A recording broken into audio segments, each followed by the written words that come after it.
Hi, everybody. Thank you so much for coming and for listening to our webinar today. My name is Sarah Frandoni, and I am an inside sales representative. I cover SLED for Louisiana, Arkansas, Mississippi, and Alabama. And today we have quite a bit planned for you all. We're going to be going over Nash-Rocky Mount Schools and why they went Meraki and how they did their project using Erate. We're going to hear from Tremaine McQueen, who's the CTO at Nash-Rocky Mount Schools, as well as James Williams, who's the Senior Network Engineer at Nash-Rocky Mount Schools. And then we're also going to be hearing from John Harrington, who's the CEO of Funds for Learning. So again, just an introduction to why Meraki and why Cloud Managed IT. Then we're going to dive into Nash-Rocky Mount Schools case study. We'll be going over a live demonstration of what their dashboard looks like. And then we're going to be hearing from John Harrington on any E-rate updates for Funds for Learning, as well as going over any next steps. You can ask questions throughout this presentation. We do have somebody that will be answering the questions via chat. And then at the end, we'll have a short Q&A. So about Cisco Meraki. So we are Cisco's Cloud Managed Networking Group. We were acquired by Cisco in 2012, and we actually started out as a wireless company. We have everything from wireless to switching to firewall to Meraki Insights, as well as Systems Manager, which is our Meraki mobile device management, and surveillance cameras. So the beauty of Meraki is that we are able to manage a complete cloud portfolio through the single pane of glass, which is your dashboard. And that's what we're going to be showing you today in the demo. So we're out-of-band cloud management, so we're intuitive. We have a simple browser-based dashboard. Again, that's what we're going to be showing you today. And it's a cloud-hosted centralized management platform. We're incredibly scalable, so you don't have to have a controller necessarily for the Meraki access points. You can scale to hundreds of access points without having to get that controller piece, because you're controlling and managing and configuring everything on the Meraki dashboard itself. So we've taken out that piece of the pie, and we really pride ourselves on doing things like that with our technology. We've done it also with our cameras, taking out the NVR and the DVR system and being able to export video and view video footage through the dashboard. We're highly reliable, so we have 99.99% uptime SLA, and we're fully HIPAA and PCI compliant for security. If you have any other questions on our security and reliability, you can feel free to hop to our meraki.cisco.com/trust page. So Meraki for primary education. So why Meraki? So high density and high performing wireless without the high maintenance, designed to deliver in classrooms of all sizes. So with Meraki, typically with the teams that I've been working with, we have the bus driver that's also the IT professional and has to manage the entire network for the school. And that can get overwhelming. We have, small IT teams. So having the ability to have everything in one platform that's easy to manage and easy to configure is very, very beneficial for that kind of team. We also, as far as safety and security, we keep students and teachers safe with options ranging from perimeter network security to physical campus security. So we offer that full class portfolio where we've included security in our access points, and it's very important to us that we are keeping campuses safe and secure. And with Meraki, you have a whole portfolio of products that accomplish that goal. Built-in tools. So we're easy to use. It's very easy to deploy the Meraki solution. In fact, you can actually set up your Meraki dashboard before the gear even arrives at the campus. So I have a lot of customers do this where they have a large deployment and they start configuring and cloning their switches before they even get the gear, so that when they get the gear, all they have to do is plug it in and they're ready to go. We also offer the out-of-box analytics. So analytics are key to the Meraki solution. We help and offer analytics so that as a school, you guys can decide, where do we need to put more campus security and at what times and where, based on the analytics of the access points as well as our surveillance cameras of where people are located and where people are congregating at what times. And as far as device management goes, just managing thousands of iOS devices, Android, Mac, and PC devices. So we also have the ability where you can keep that added layer of security on the devices themselves. We know a lot of schools are going to that one-to-one model, so being able to manage all of those laptops and iPads and computers is becoming more and more important, and we offer a solution that integrates with the rest of the network to do so. So we're trusted by thousands of primary education schools. Just to name a few, Columbus City Schools, Wayne Highlands School District, Ascend Public Charter, Oakland Unified School District, and the list goes on. I'm really excited today that we're going to be able to dive into Nash-Rocky Mount Schools. So with that being said, I'm going to transition over to Tremaine and James. So if we can get them unmuted and ready to present. Here. Hi, guys. How's it going? All right, doing well. And we just want to first say that we are so grateful for this opportunity to share our experience of our transition to Cisco Meraki using Erate. So I'm here. I'm Tremaine McQueen. I'm the CTO here at Nash-Rocky Mount, and I'm joined with James Williams, Senior Network Administrator for Nash-Rocky Mount Schools. Okay. And about us, let's give you a little bit of information about us. We are roughly 16,000 students across 31 schools. And we currently have a team of 19 people in the whole entire department, with 15 being our technicians and 3 people to manage our network. Now, at this time, before this transition, we were suffering from aging infrastructure. It would fail several times a day, and this began to be a culture. Our teachers were used to the network being down almost every day, multiple times a day. So what we were looking for is a reliable network, and we were supporting a growing one-to-one program. And at this particular time, we were a Mac shop from our 8th grade to 12th grade. So what we experienced is we have put the cart before the horse. Basically, we were implementing a one-to-one device rollout prior to having a strengthened backbone. So we found that out quick. So one of the things that we wanted to eliminate is we had 3 controllers managing all of our APs across the district. And what we found out, if we need to make any type of configuration changes, we would have to log on to each of those controls and push out the configuration on each of those controllers.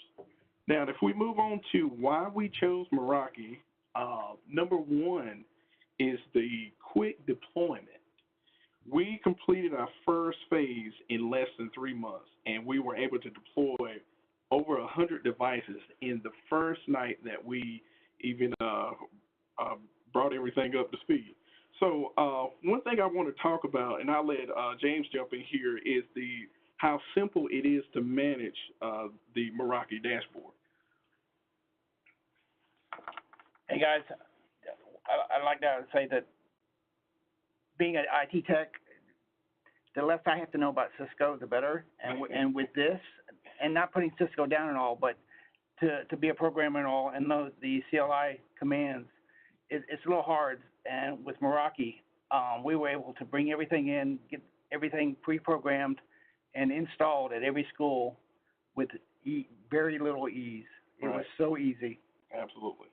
And one of the key features that we thought was very neat, and he's talking about command line, is the increased visibility that you can kind of see the network traffic, and we can drill down as much as we need. And one of the things, going back to the command line piece, I was a little afraid, to be honest with you, because I too am a network engineer by heart, and taking the CLI feature out of just the whole operation, I was really afraid about that. But I found out with using Meraki that you can have everything at your fingertips, at just a click of one button. We can find out all the information that you need with just one click of a button. And let me add, the information that's contained in there, and you guys will see later in the slides, the information that you get just by clicking of a button, everything is right there for you. It does all the work for you, so you don't have to sit there and remember the commands. You don't sit here and have to go look for a command to type to figure out where stuff is. Right. It tells you where it is. Oh, yeah, absolutely.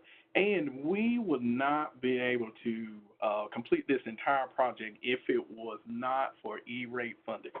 I tell you, this right here really was a game changer in helping us to complete our entire project. So going on to our Meraki product overview, these are the things that we jotted down. And so number one, if you look at it, we deployed our APs in every classroom and in every common area, okay? And I'll let James talk a little bit about our SSIDs that we set up. Our old systems had one SSID for everything, and we kind of went back and took a step back and saying, how could we simplify it, make it easier? And we came up with one public for all the students when they come in, because every student that comes in, they have at least 4 devices that are going to connect to the network.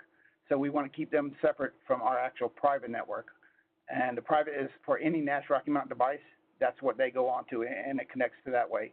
Our HVAC and our door locks, a lot of their stuff has become more modernized, and we set that up to keep them separate from all of our kids on the network, because kids on the network, they get nosy. So we try to separate that and keep them containerized, so to speak. Absolutely. And as he said about the kids, they bring 4 devices, per student. So we were looking for a solution that has high density and would be able to accommodate 150 people per access point. And like I said, with kids, they bring 4 devices. They have Apple Watch, iPad, as well as a computer that they need for school and other things. So we found out that this has really been a game changer. All right. And so what we also noticed that we have drastically improved our network reliability for students and teachers. Now we were able to change that that culture in regards to our teachers being able to just thinking that the networks are going to be down, so they are now reliable on our network. But here's the thing: this is a good thing and a bad thing. The bad thing, the way I see it, is at one time we were always in the news in regards to the network being down, but now it's not even a talk about, because the network is so reliable. They don't even know we exist anymore. And let me add, we hated being technicians at that time, because everything was going down at least 3 to 4 times a day because of the influx of devices. Absolutely. All right. And right now we are full 1-to-1 from 3 all the way to 12th grade, and we are using it without a problem because of our Cisco Meraki solution. All right. And as you can see, our switches, I'll let James talk about that. Right now we currently have M320s and M225s installed at all the schools, MDFs, the IDFs, the closets, and we also use the 8-port switches as well. With the ease of installing it was of simply unpacking it, making a few changes, and you're up and running in a matter of 10 minutes. Absolutely. Yep. And some of the features I thought that was very helpful to us is we can do cable tests actually from the switches, and I'll let you talk about some of the other switches features that you like. I like the fact that if I want to track down a laptop and the media center reports to us saying that they've lost a laptop or students lost a laptop, we can take that serial number and get the MAC address off of it and go to Meraki and search it, and it'll tell exactly where it is in the school, what room number it is. The way we have everything set up, it'll tell you the room number it's in, what port it's connected to, everything about that device. Right. And the clone features are really good too, because if we were to ever go down, a machine would fail, then. Right. And like you were saying, the clone features, if a switch goes down for some reason, one of the ports go bad and Meraki has to replace it, within 24 hours we usually have another one, but we can sit there and clone it, hit a button, and when the new one comes in, clone it right back to that one, and you're back up and running. Right. Quick, easy. And again, like I was saying, I really appreciate this solution. Fantastic. Thank you guys so much. So now we're going to go ahead and show you a demo, show you what their dashboard looks like, and show you some of the features that that they were talking about just now. So let me go ahead and dive into the dashboard.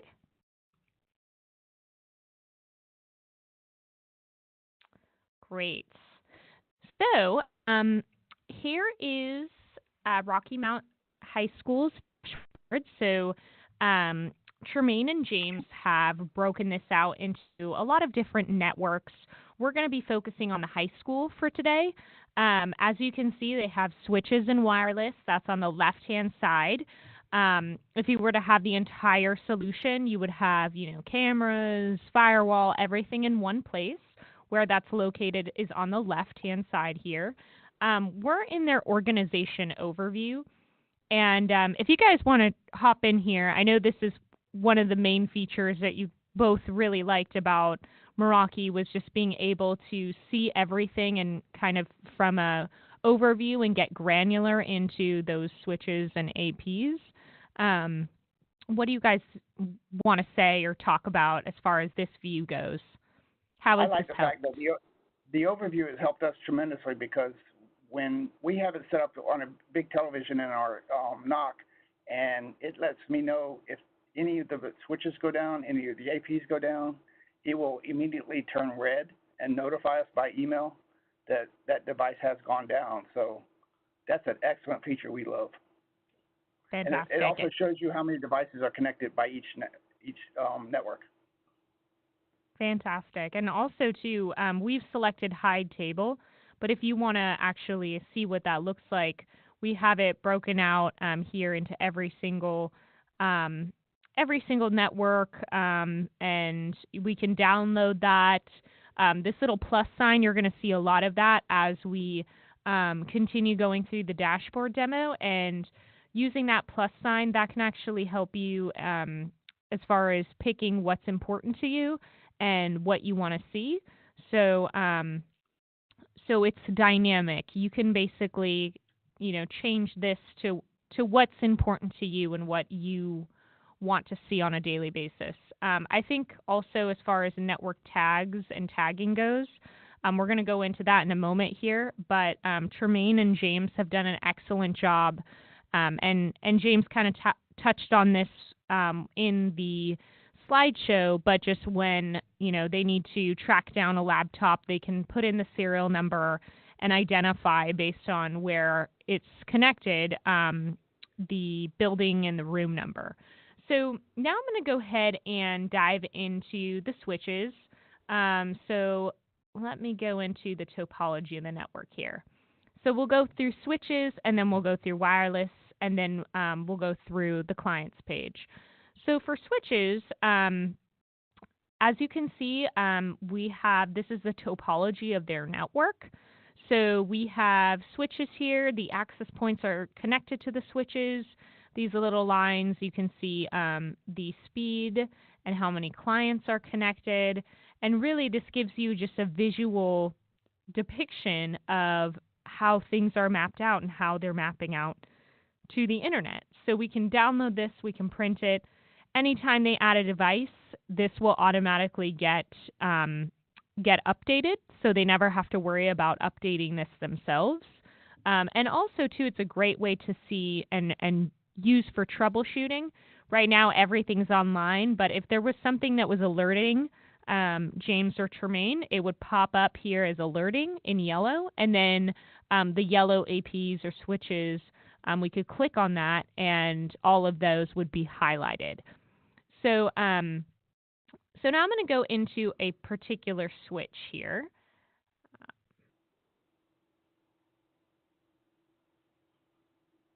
So as that's loading, James, Tremaine, do you have anything to add on the topology page? One thing, you were saying that some of the things that it lets you know, when you said those little lines from the APs to the actual switch, it even should give you the port number that is on the switch. That's plugged into. Yeah. When you click on the little line, yeah, there you go. Yeah, right highlight there. one of the dots. Yeah, 36. Yep. It should tell you that, and that's really good because the network engineers know that when you do a CLI, you have to do CDP neighbors and find out, all this information, what's connected to what. But being able to see this all in one place and to get to all the different devices at one time is phenomenal. Absolutely. And from there, we just, I clicked on, where was that? Well, you guys were talking on this. So this is the switch here, and this is the switch port. Clicked on the switch port, and that led me to the particular switch and the port there. So going and taking a look at all the switches on the network. So I went switches. These are all of the switches on the network. It quickly lets us know what's offline, what's alerting, and what's online.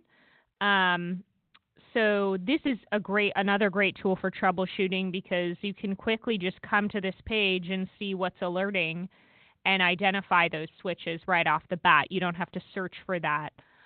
It just automatically will tell you. And so here, this gives you an idea here on back to that the way that they've set up how, if you search the serial number, you can track down the switch and, where it's located based on which switch it's connected to. So you can see that the naming convention for each switch that Tremaine and James have selected, they did the Rocky Mount High School, and then they've done the room number, and that way they know, hey, it's in the high school and it's in this room. So guys, do you want to speak a little bit about that? All right. The naming convention we came up with, I'll let Daniel chime in. The reason that naming it was used is to quickly identify what site it's at, what IDF it's in, and then if it was in a particular room, we would add the room number to just for quick identification. So you can just relay information to a tech. You can be at the central office, log in. Hey, I need you to go to this school, to this room, and look on this port. And it's just real quick identification rather than come up with, you can use anything but just a real quick visual identification. And the O1 and the O2 is the number of switches in that closet, so we go directly to that specific switch instead of trying to figure out if you've got 7 225s in there. That lets us know right off the bat which one it is. And from 1 to 3, if 1 being the top, 3 being the bottom. Yes. Switch. Awesome. And how that would, and just to give you guys kind of a background on what they mean, in the network-wide clients, so this is network-wide clients. Let's say they're looking for a particular serial number. So do you guys have any particular one that I should select? No, you can select anyone that's online, any wireless. Okay. So I'll select John's iPad here. So now I can see this John's iPad is connected to this switch, the RMHS, so Rocky Mount High School MDF number 2, and also which port. We can also search that by MAC address as well in the network-wide clients section. So if we go back, we can search clients. There we go. And we can also search by search that client in the topology page as well. If we go back to topology here,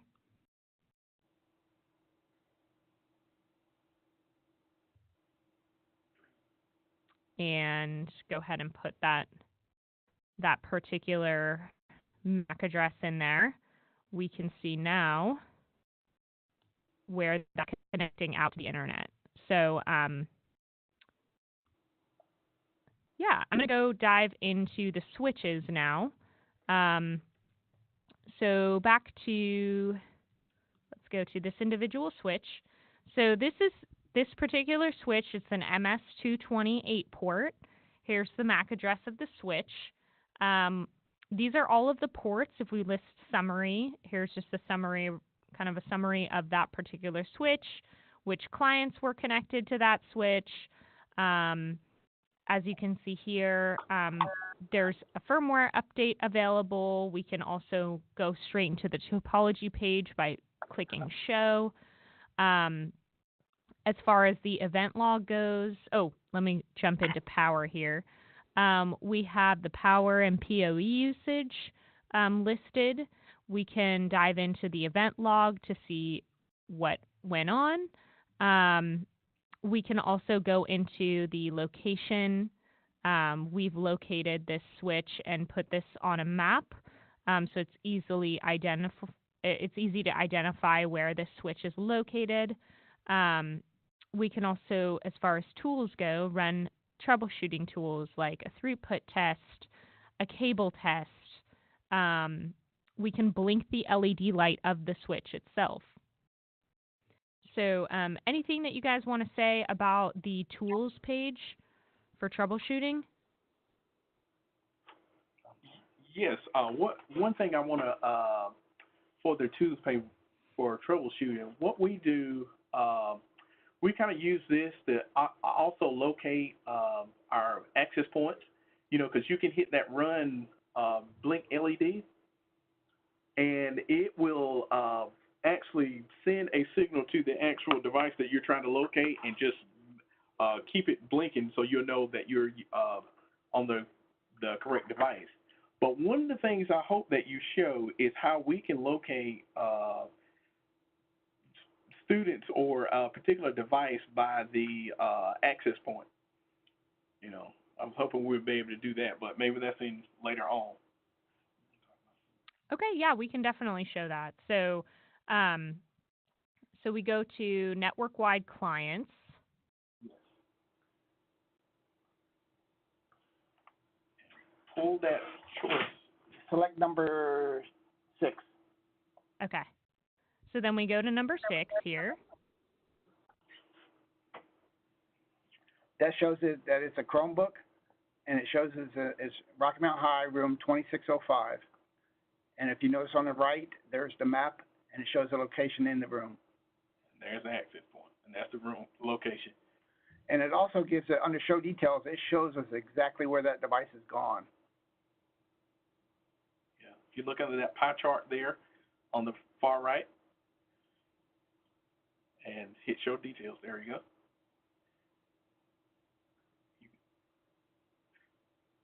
So here? See the website. Yes, ma'am, that's it. That's okay. You were there. Yep.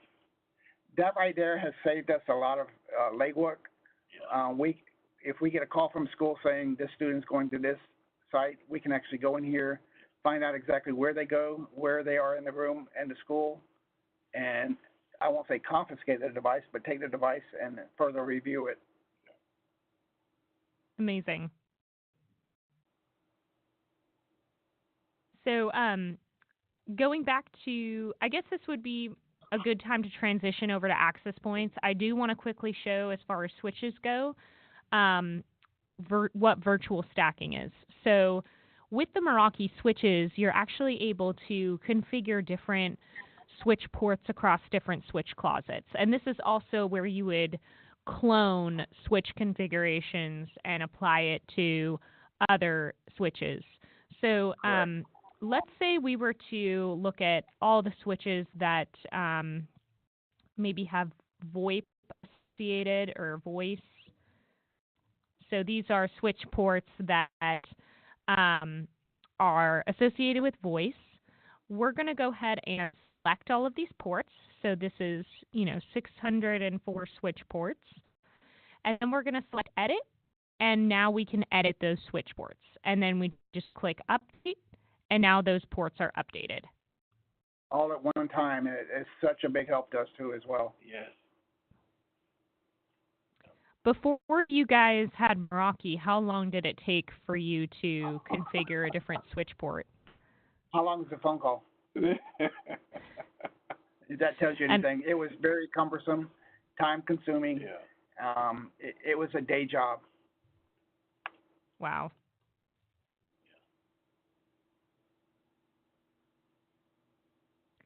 So also, too, this little, again, back to that little plus sign, we can change what we want to view on this point.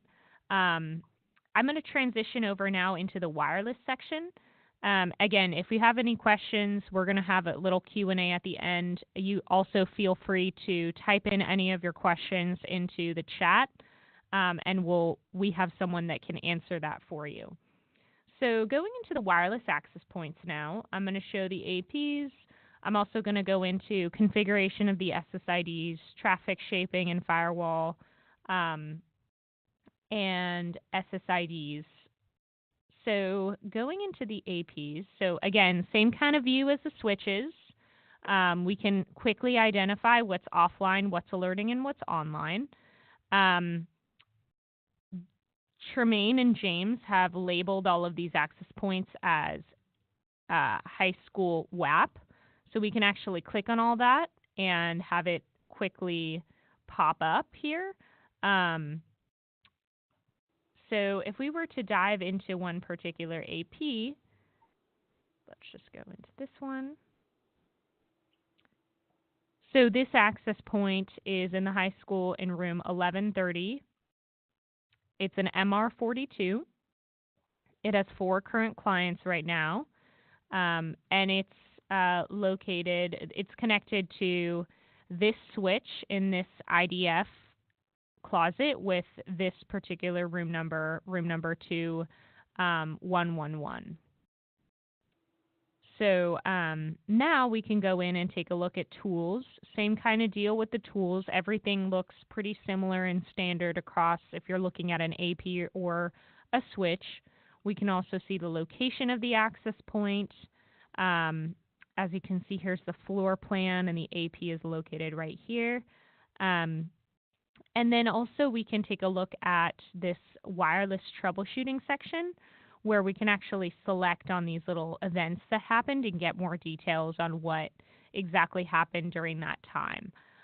We can take a look at that over the last day, last 2 hours, last week, and it just gives us more information. And if there were any meshing neighbors at any point, they would drop down here in this mesh neighbors. We don't have any mesh neighbors at this point, so there's nothing for us to select. So now as far as the SSIDs go, I'm going to hop into that. For the SSIDs, it's very simple to configure an SSID.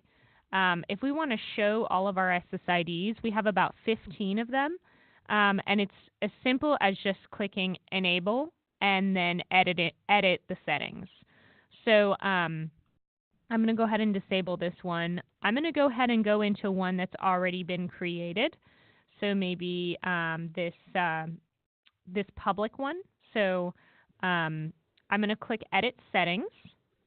And this is where I would go to edit the SSID. So we're in wireless access control.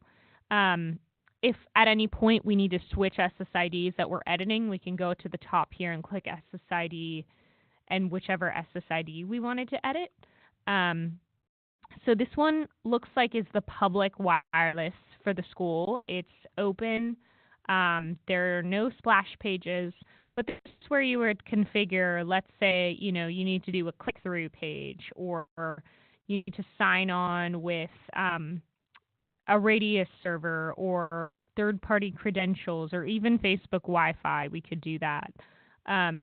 That's where you would configure that section. So we can also assign group policies by device type. We've selected disable. With Meraki, sometimes it's as simple as just clicking enable or disable. That's really the beauty of that.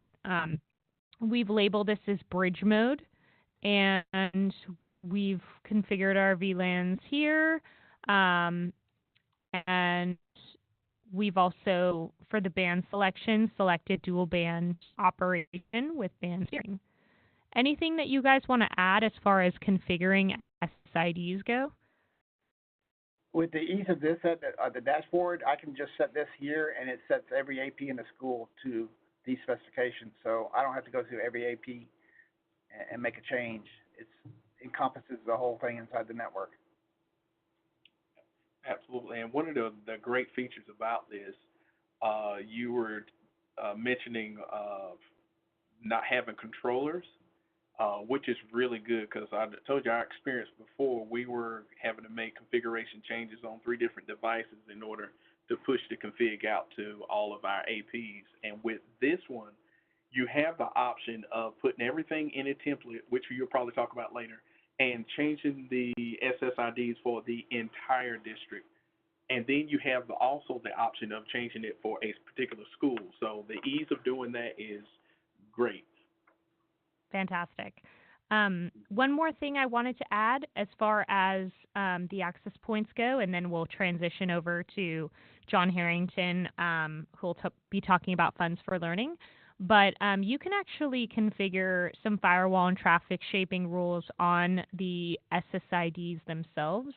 So, for example, we're in wireless firewall and traffic shaping. We're in public. That's the same SSID we were just configuring. And let's say we want to shape some traffic or apply some layer 7 firewall rules. It looks like James and Tremaine have already added gaming and peer-to-peer sharing as being blocked whenever these folks are on this particular SSID. But we can also shape the traffic. So all I have to do is select shape traffic on this SSID and then create the new rule. And select what I want to shape, and then that will prioritize bandwidth, certain bandwidth over other bandwidth. So now I'm going to go ahead and transition over to John Harrington. Again, we're going to be opening up the floor for any questions at the end of this presentation, and also if you have any additional questions, feel free to put it in the chat.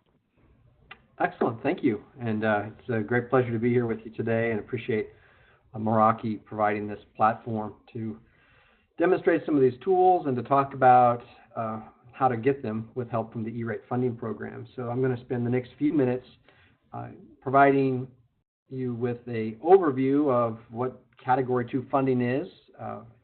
There is a range of individuals on this webinar today, so I'll do a quick update on just really what E-Rate Category 2 funding is, and then why it's so important and how you can go about securing it for your school district. This first slide here says it all. E-Rate funding is vital for schools. This case study we've just been looking at is a fantastic example of that. You've got a school district there that says, hey, Nash-Rocky Mount School District, we wouldn't be where we're at if it wasn't for the E-Rate program. And that's not some sort of outlier. That's really the world that we live in. Funds for Learning conducted a survey of applicants nationwide last year, and 88% said that E-Rate is vital to their connectivity goals. And it's ensuring affordable broadband, bringing faster internet connections, that they have more students connected to faster networks because of the E-Rate program. And that has been the case, I think this is our 8th national survey, and that's been very consistent at that level, 80 to 90%.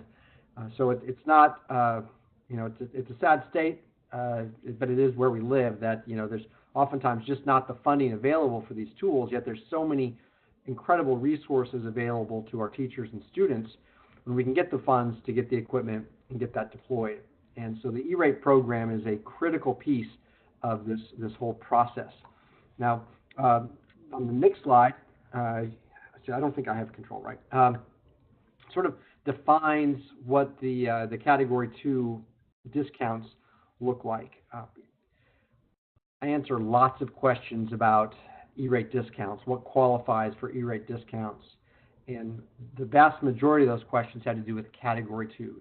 Does this qualify? Does that qualify? And the basic framework is very basic, actually. And if you can get the basic framework down, you can answer most of those questions yourself, and you don't have to call an E-Rate consultant to get you those questions. Category 2 is designed to provide support for all of the essential infrastructure that is delivering internet access to your students' devices, to your teachers' devices. It provides support for Wi-Fi enabled devices, for desktop PCs. It's all the infrastructure that is going to deliver that connection. The question I usually ask, if someone asks me about a particular device or service, I'll ask, what happens if that device is gone? Can students still access the internet? Can teachers still get online? And if the answer is no, they can't, then there's a good chance that device, that piece of equipment, that service will qualify under the E-Rate program. And when we're talking about Category 2, we're talking about on-campus infrastructure. So it's all the network electronics like switches and routers and access points that we've been talking about. It's the physical layer, the data cabling, conduits, racks, the nuts and bolts that really are necessary to make that network operational, up and running, lights on, so to speak. It's also related hardware, things like UPS devices, backup power, also the software that is necessary to run those eligible, necessary pieces of equipment. And also, interestingly enough, caching devices, equipment is eligible under the E-Rate program rules. And for all of those devices, everything that's eligible, there is also the opportunity to seek discounts on the installation and maintenance of those devices, or also, in some cases, to engage a third party to provide that network as a service, so to speak. And don't forget, when you are preparing an E-Rate application, to include that installation, maintenance, configuration. Oftentimes we work with school districts and we see them go through all these steps to get the equipment delivered, and then it falls to the shoulders of a few people that are stretched too thin already to get that equipment deployed and configured and up and running. And so the E-Rate program will provide discounts on everything necessary. It's for you to walk in and that network to have all the little green lights blinking to tell you it's up and running and you can connect to it. So on the next slide, what you'll see is sort of a picture of where we're at. In that same survey that I mentioned earlier, we asked school districts and library systems when they plan to upgrade their Wi-Fi networks. And remarkably, what we saw is over 64% plan to do that within 3 years. So 13% said they were going to do it within a year. Another 51% said they'd be doing it within the next 1 to 3 years. It is clear from the data, from our own anecdotal experience, that applicants are, out of necessity, pushing forward to upgrade their Wi-Fi networks. These are networks that in many cases have only been deployed a few, 3-4 years perhaps, but the exponential growth, the adoption rate, the types of content, the media that are being streaming over these networks, it's really clear that the schools are really struggling to keep up with the demand. So there's a bunch of schools out there that are looking to upgrade their networks soon. And I assume by the fact that you're here with us today that you may be one of those. Now, on the next slide, I'm going to show you something that, there's a reason I'm pointing this out. There's a certain percentage of applicants, actually about 20% last year, that didn't even apply for Category 2 discounts. 21% of those that didn't, I should say, did not apply because they said it was too difficult. They said that either they weren't sure, they're confused, the applications are more difficult. This is not something that is for the faint of heart. It can be a challenging endeavor, but I would argue that it's worth the price. You've got, again, so much need within your school district for those connections, for that hardware, and there are resources available, to provide support. There are state E-rate coordinators in each state that are available to answer questions. The administrator of the E-rate program, USAC, is really placing an emphasis on trying to provide higher quality support for applicants, and the application process itself should not be a barrier for your school district to leverage these funds to get that equipment and hardware, software, and so on into your schools to make sure the students are connected. Okay, so let's talk a little bit about planning for success in 2019. So that's Category 2. For some of you, that was a complete refresher. Where are we today in the E-rate funding process? Now, we are today in the 2018 funding year. Remember, E-rate funding years are referenced by the year in which the discounts begin. So we are in the 2018 cycle. Funding year began July 1st, 2018, and will run through June 30th, 2019. We are now planning for the 2019 funding year. That is the funding year that starts July 1st, 2019, and extends through June 30th of 2020. Now I'm going to put an asterisk next to that and tell you that the deadline for one-time installation work is actually September 30th of 2020. So as we're having this whole discussion about E-rate applications, the question that needs to be in the back of your mind is, where do we want our school sites to be September 30th of 2020? And where are the gaps today in our infrastructure on our campuses between now and September 30th of 2020? And if you see that there is a location that today, it may actually be fine today, but you don't think it's going to be fine a year and a half from now, that is really what you want to be aiming for and putting on your 2019 funding application. The competitive bidding process is open for that. Let's go back a slide. The competitive bidding process is open. That's referred to as the Form 470. The Form 470 is an additional layer on top of your current competitive bidding rules. So whatever you have to typically do at a state and local level, you do that, and you post the Form 470 in the USAC system, referred to as EPC. Wait 28 days, and then select the highest ranked bidder, and you can use price as the highest weighted factor, or you have to use price as the highest weighted factor, but you don't have to go with the lowest cost bid. So you evaluate those, select your winning vendor, and then you can actually submit your funding application after you have signed a contract. So I would encourage you, when we're thinking about dates, to follow sort of this outline I have here. First of all, if you have not yet posted your Form 470 and released an RFP, then do so as soon as you can. Ideally, I would suggest, within the next week, getting those out on the street because of that 28-day waiting period. And because of the fact that you have to award a contract, and really you want to see those contracts awarded no later than early to mid-March, because there is then the funding application itself, referred to as the Form 471, and that is due no later than March 27th. I've put here on this slide I've said, it's due by, I would submit it by March 20th. That's sort of giving yourself a week buffer, a 1 week buffer, 7 days. The USAC system itself, it's an online tool. It's slow. It's already slow, and we're early in the filing window.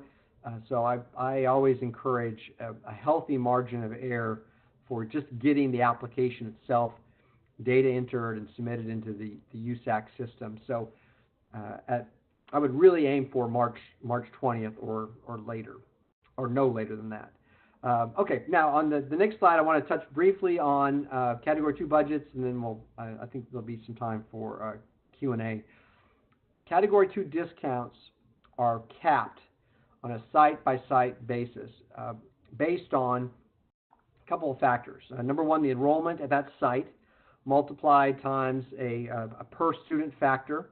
And this year, that factor will be somewhere around $158. We expect it will be published in February, but it should be somewhere around $158 per student is the maximum amount of Category 2 projects that can be delivered to a site between the time frame 2015 to 2019, E-rate, and those are E-rate funding years. As of today, there are about 75,000 sites nationwide with an available budget of about $40,000, $40,562.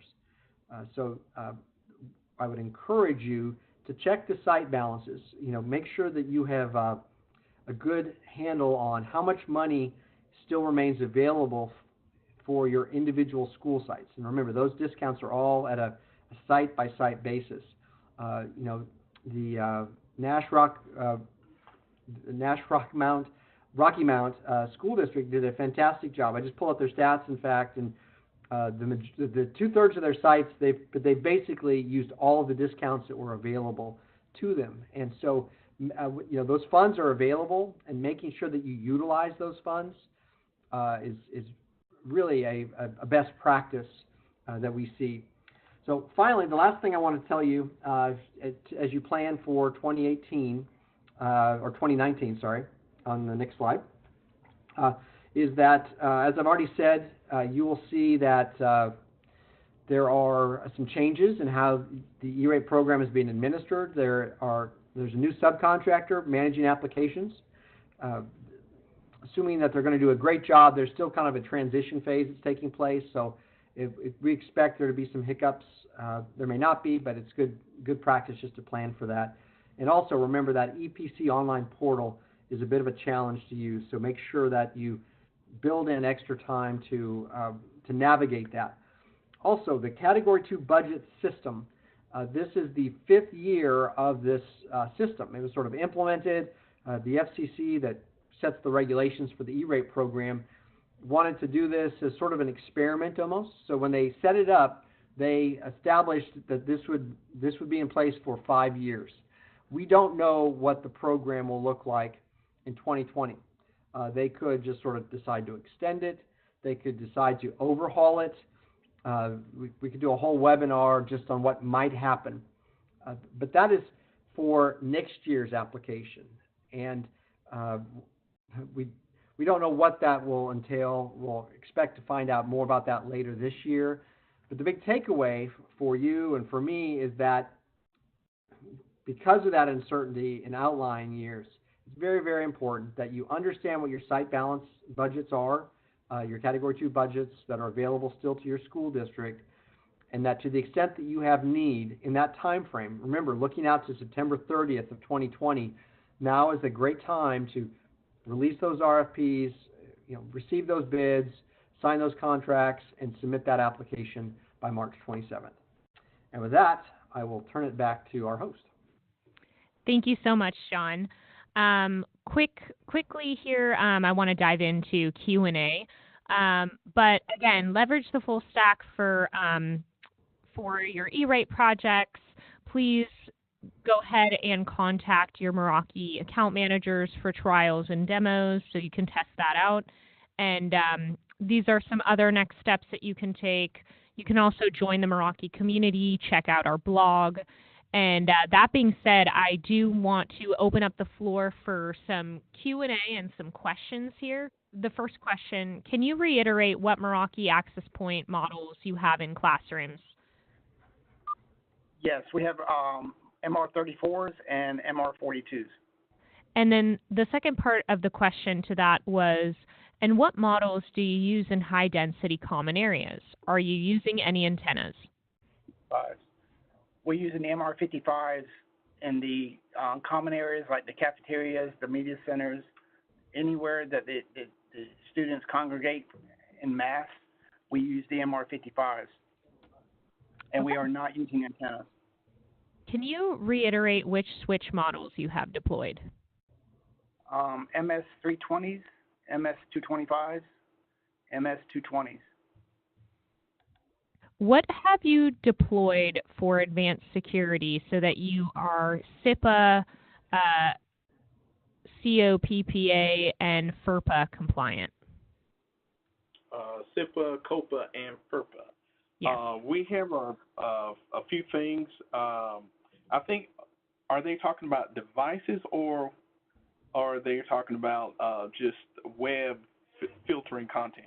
We have a free solution that the state offering called Zscaler, and the whole purpose of that is it is SIPA compliant as well as COPA, and it's a free solution provided by the state. And what it does is helps us with our content filtering content in that regard. So here's another question for you both, Tremaine and James. How much personal modification did you need to do for your access points as far as creating groups and powering up or down your access points? And what was your role in this personalization? Other than creating the SIDs, that was the hardest part. I mean, it took a whole 5 minutes to get everything done, and then we just deployed it. We plug up the AP and go. It's a matter of taking the box out, putting it up on the ceiling, and checking the port and make sure it's on the correct VLAN. That's it. Yeah, and you have to be powered on to implement it. Yeah, it don't, like you said earlier, it doesn't even have to be powered on to be implemented. And I want to share this just real quickly. I was able to deploy a whole network remotely. All I had was technicians to put access points in place. I was in a whole other state, and I was able to bring up a network and deploy it remotely, all in a matter of 15 minutes. Wow. So another question here for you guys. Are you using any kind of, or are you using the firewall and site-to-site VPN functions? We have our own state sponsored VPN that they control all the access for any kind of VPN access that's needed. Okay. And then as far as types of devices that you support, what are some of those devices, and what are you using for endpoint security? We currently have Chromebooks, Windows laptops, some Kindle devices, ThinkPad. And then another question for you both. Did you apply for C2 funding for renewing Meraki licensing? If so, how did that work? We have not gotten that far yet. We hadn't applied for license renewal. It was just all included when we applied for the initial C2 funding. Okay, so your licenses were included, and it sounds like you guys... Let me add, it was a 5-year license or a 7-year license. Yeah. And the price, totally sensible. I mean, it was really good pricing. So we hadn't got to the point yet where we were just paying for additional license with C2. But maybe that is a question that our E-rate guy could answer. Yeah, those licenses, depending upon the specific license, it varies. But in general terms, those licenses qualify for discounts. Again, going back to that basic framework, the stuff that's necessary to keep that device up and running, and that would include the software updates, all of that qualifies. Depending upon, again, the specific hardware, the specific license, The eligibility of it may fluctuate somewhat. So it might be 100% eligible, it might be 80% eligible. It just sort of depends on the specifics. But in general, I would say if you are in a situation where you have licenses for network electronics, you should definitely look at applying, for the E-rate discounts on that. And again, especially that's money you're going to be spending. If you've got Category 2 budget discounts that are still available at sites, and you've got expenditures coming up, you've got licenses that you're going to be paying for, it just makes a heck of a lot of sense to submit that E-rate application for those licenses. Mm-hmm. And as far as, and I have something to add for that as well too, for access points and switches, the licenses are 100% eligible. It's for the firewall that if you do an advanced security license, then the firewall license is 50% eligible. If you end up doing the just standard enterprise license, that is 100% eligible. So the advanced security license is the one that has the content filtering, and that's why it's 50% eligible with E-rate. And that's a good illustration of the, there are sensitivities about the competitive bidding process. And when you are, going out and bidding and so on, you've got to keep an arm's distance between you, the school district, and the vendors. Once you have selected that vendor and you have a signed contract and agreement, there's a lot of information that has to go on your E-rate application. You're going to be listing the quantities of the switches, the access points, what model numbers they are, where they're being deployed. And along with that, there may be some of those little eligibility items like you just described. Oh, hey, this particular license is 50% eligible. And it's very important that you reach out to your vendor, to the manufacturer, and get that information. Again, once you've got the contract in place, once you've chosen your solution, it is completely appropriate and, in fact, a best practice to work closely with them to make sure that you've got the right quantities, that you've got those eligibility determinations all in line so that when your application goes in, it's as accurate as possible. So going to the next question, this is for Tremaine and James again. Why did you decide to create an open public Wi-Fi network? Let me correct that. That was a setting change that was made yesterday, so we've corrected that. It is not open. We are password protected, yes, as well as every school has a password protection for their private and the public network, and the private is only shared with the teachers or any device that is a Nash-Rocky Mount device. The public is the student has if they want to connect their phone, but it is password protected. So the next question for you both. And let me add, they have to accept a user policy before they can get on the network. Okay. And next question for you both is, how many total devices is your network supporting? Right now, 1,969 wireless access points and 258 switches. And are you guys? Oh, I'm sorry. You're talking about Meraki equipment or devices? Oh, I think it was student devices. Oh, that's about 16,000. yes. And Plus, and we also have about 2,000 phones, projectors, whiteboards, everything that's connected as well. Then the last question for you both, did you upgrade your cabling to Cat 6 when you upgraded to Meraki? No, we did not. We still use Cat 5. Which has a gig capability. Right, and our last E-rate, we upgraded all of our fiber backbone to 10 gig. Yeah. Perfect. Well, those are all the questions that we have for today. Thank you all so much for taking the time to join us on this webinar. Please feel free to reach out to your Meraki rep for any kind of trials or dashboard demos. And we really appreciate your time. Thank you, James and Tremaine, for joining us, as well as John for that information about E-rate. And again, thank you so much, and please reach out to your rep. Thank you. Have a wonderful day. All right, thank you. Thank you, guys. Thank you.